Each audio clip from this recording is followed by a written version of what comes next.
Царь Давид написал в Псалме 132, в стихе 1, прекрасное слово, где сказано: «Как хорошо и как приятно жить братьям вместе». Печально, когда в церкви есть брат, который не разговаривает с другим, или сестра, которая заявляет: «Нет, я не желаю знать этого человека».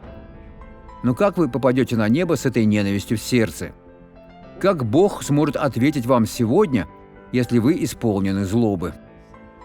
Попросите Бога убрать все недостойное и скажите: «Бог, если я был неправ, обличи меня, я попрошу прощения», поскольку порой мы сами неправы.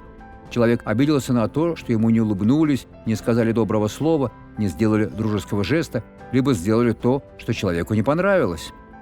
Братьям нужно жить вместе. Это хорошо, это благо. Это то, чего Бог желает каждому из вас.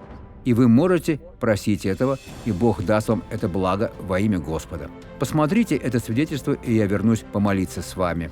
Сколько лет вы не обходились без нее? Я не могла 10 лет спускаться и подниматься. 10 лет. Из-за артроза.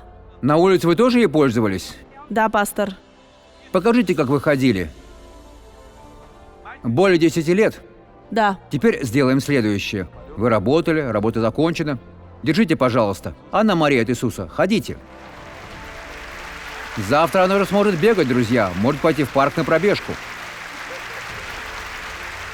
Более 10 лет, друзья. Это Иисус. Довольна, Анна-Мария?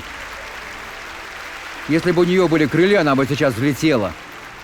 Дорогой Бог, во имя Иисуса я прошу Тебя, презри на человека, который молится, и сделай так, чтобы этот псалом стал реальностью в его жизни. Я молюсь, Отец, во имя Иисуса Христа. А вы скажите: «Аминь». Благослови вас Бог.